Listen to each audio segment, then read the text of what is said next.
What if 1,000 megalodons roamed our oceans?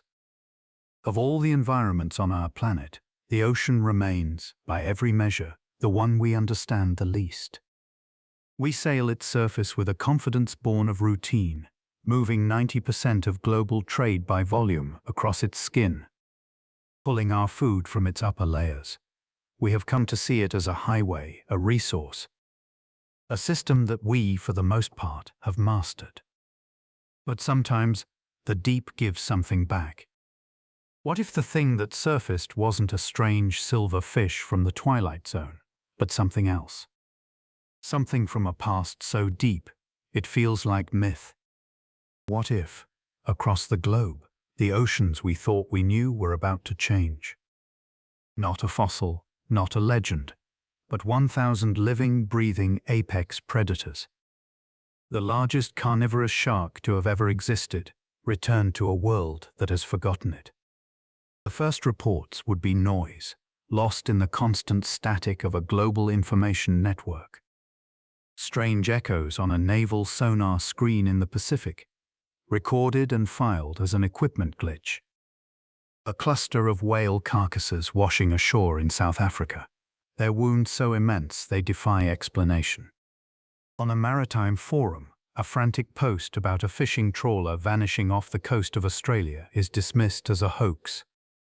These are the kinds of stories that flicker at the edges of our attention, until they refuse to be ignored. Within a week, the evidence becomes undeniable. A satellite making a pass over the warm coastal waters of the Atlantic captures an image. A shape impossibly large, dwarfing a nearby pod of dolphins. Then another, then a third. In labs and military command centers, analysts stare at their screens. They are not looking at a new species of whale or an unlisted submersible. They are looking at Otodus megalodon, the creature we have known only from fossilized teeth the size of a human hand, is alive. Extinct for over 3.6 million years, it has, somehow, returned. And there are 1,000 of them. Let's be clear about what we would be facing. Based on fossil evidence, an adult megalodon was enormous. While most large adults were likely in the 15 to 18 meter range. Some recent models, based on new vertebral evidence, suggest an absolute upper limit approaching 24 meters, nearly 80 feet. That is longer than a bowling lane. Its jaws were capable of a bite force that biomechanical models suggest could fracture the bones of a whale. And recent studies suggest it may have had a more slender, streamlined body than we once thought. Not just a scaled-up great white, but a creature built for efficient, powerful, open-ocean hunting. These are not monsters. They are apex predators honed by millions of years of evolution to sit at the absolute top of the food chain. And now, 1,000 of them are scanning a new territory. Driven by an ancient, singular instinct, the need to hunt. The initial impact would be swift. The megalodons, drawn to the warm, shallow coastal waters their ancestors favored, would find themselves in the planet's busiest shipping lanes. Small fishing vessels and pleasure craft would be the first to disappear. A creature of this size doesn't need to eat a boat to destroy it. A single investigative ram from a 60-ton animal would be enough to shatter a hull. The global fishing industry would grind to a halt. Coastal communities that have relied on the sea for generations would be cut off, their livelihood replaced by a primal fear of the water's edge.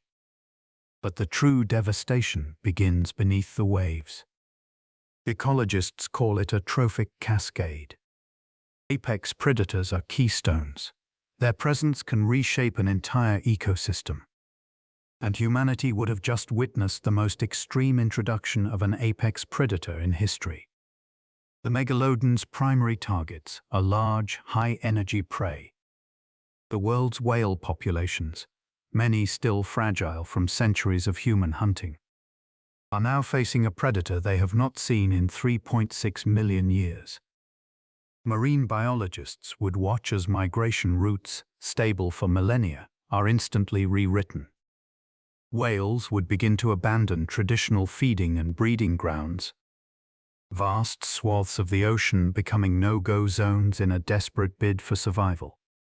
This isn't just a hunt, it's a reordering of the entire marine world. The ecological chaos cascades downwards. Orcas and great white sharks, once apex predators themselves, are now forced into competition or become prey. The presence of 1,000 super predators creates what scientists call a landscape of fear, altering the behavior of every creature in the food web.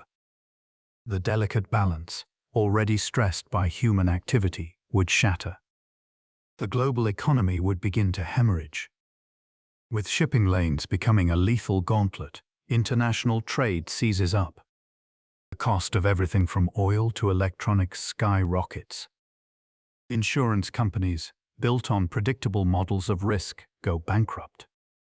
Coastal tourism, a multi-trillion-dollar industry, evaporates. Humanity is now facing a problem it has never encountered.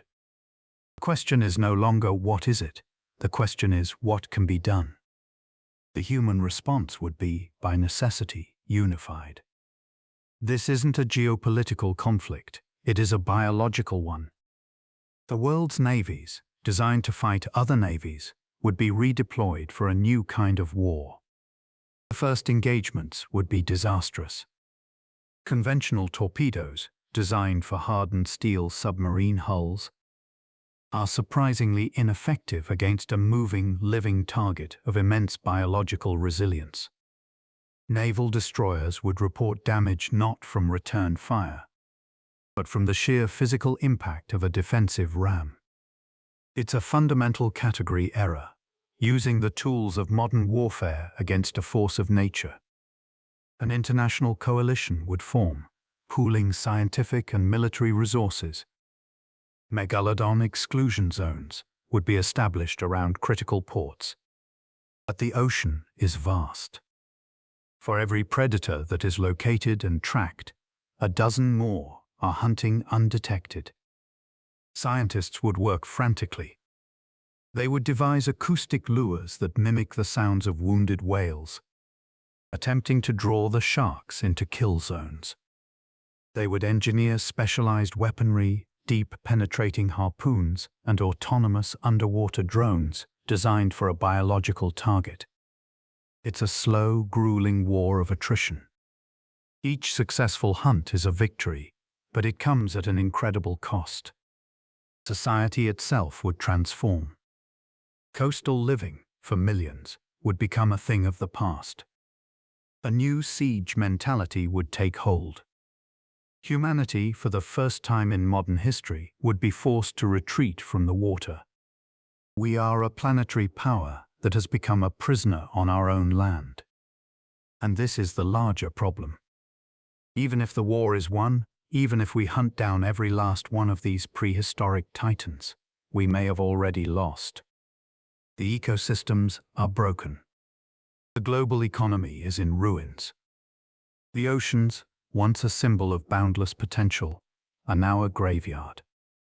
The sudden return of 1,000 megalodons would be more than a crisis. It would be an extinction-level event for our way of life. It would expose the profound fragility of our global systems and the mistaken belief that we have conquered the natural world.